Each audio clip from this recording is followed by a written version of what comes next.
Iran Israel युद्धाचा थेट परिणाम जो आहे तो आता धाराशिवमध्ये देखील दिसायला सुरुवात झालेली. धाराशिव जिल्ह्यामध्ये गॅसचा तुटवडा निर्माण झालाय. प्रामुख्याने जर आपण पाहिलं तर कमर्शियल जो गॅस आहे तो ग्राहकांना मिळताना पाहायला मिळत नाही. अनेक जिल्ह्यातील जे गॅस एजन्सी आहेत त्यांनी आपली कार्यालय बंद केलेली आहेत. त्यांचे गॅस एजन्सी जे आहेत त्या कुलूप बंद केल्याची परिस्थिती जी पाहायला मिळते.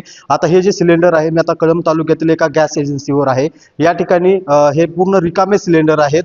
अगदी केंद्र सरकारने ज्या पद्धतीने निर्देश दिले त्यानुसार खाजगी किंवा कमर्शियल गॅस जो आहे त्याचा पुरवठा बंद केलेला आहे. त्यामुळे कुठेतरी याचा थेट फटका जो आहे तो हॉटेल व्यावसायिकांना मोठ्या प्रमाणावर बसताना पाहायला मिळतोय. हे सर्व हॉटेल व्यावसायिक आपल्यासोबत आहेत, काही गॅस एजन्सीचे मालक आपल्यासोबत आहेत. नेमकं काय फटका बसतो आपण त्यांच्याकडून बातचीत करणार आहोत. मला सांगा, कधीपासून गॅस पुरवठा बंद आहे? 2-3 दिवस झालं बंद आहे. 3 दिवस कशामुळे? त्या कंपनीनं वरूनच गाड्या भरणार झाल्यात कमर्शियलच्या. त्या युद्धाचा म्हणजे कमर्शियल बंद आहे, फक्त डोमेस्टिक चालू आहे, आपल्या घरगुती चालू आहे फक्त. कशामुळे? युद्धामुळं. आता तुमच्याकडे हॉटेलवाले येतात काय? हो येतात ना. पण काही पर्यायच नाही त्याला.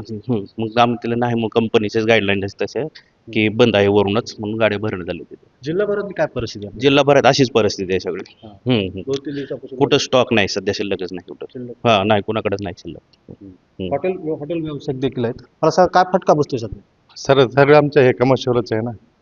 तर कमर्शियल ह्यांच्याकडेच गॅस नसतं, हे आम्हाला कुठून देणार? मग आम्ही काय करणार? मग आता काय कसं चालू आहे? मग ते आता काय, आता विशेष नाही ना. काय आता काहीतरी आपलं लाकडं नाही, ह्याच्याने काहीतरी करावं लागेल. ते बी काय होत नाही ते सध्या. तुमचं काय हॉटेल गॅसचे जे हॉटेल आहे आपलं. मग आता कसं करता येईल? सध्या काय ना, थोडं बहुत ऍडजस्ट करतो. नसतं मग नसलं काय विलाज ना, बंद करावं लागेल. हॉटेलच बंद करायचं? मग काय, मग आता गॅस शिवाय काय करणार? आता गॅसच नसलं काय पेटून आणि कायच करणार? काय परिस्थिती आहे? काय आता कमर्शियल भेटण्या गेले तर मग आता हॉटेलच करावं लागेल बंद. आता काय दुसरा वेळच नाही. नुकसान होईल किती? हा लय नुकसान होईल ना. हा सगळं त्याच्यावरच आहे. 4 जण आहेत मुलं आम्ही कामाला तिथं. सगळ्याची उपासमारीची वेळ येईल. तुम्ही काम करायचं? हा कामगार.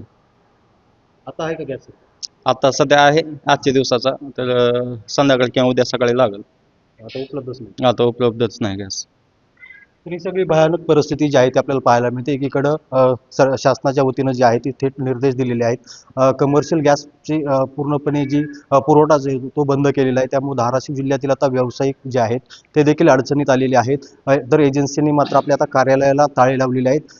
नक्कीच जर त्यांना ज्या सूचना आहेत त्या पद्धतीनं त्यांनी तो पुरवठा बंद केलेला आहे किंवा त्यांना कंपनीकडून जो पुरवठा येतोय तोच बंद असल्यामुळे आता व्यावसायिक जे आहेत ते अडचणीत सापडल्याची परिस्थिती जी आहे ती एकंदरीत धाराशिव जिल्ह्यामध्ये आपल्याला पाहायला मिळते.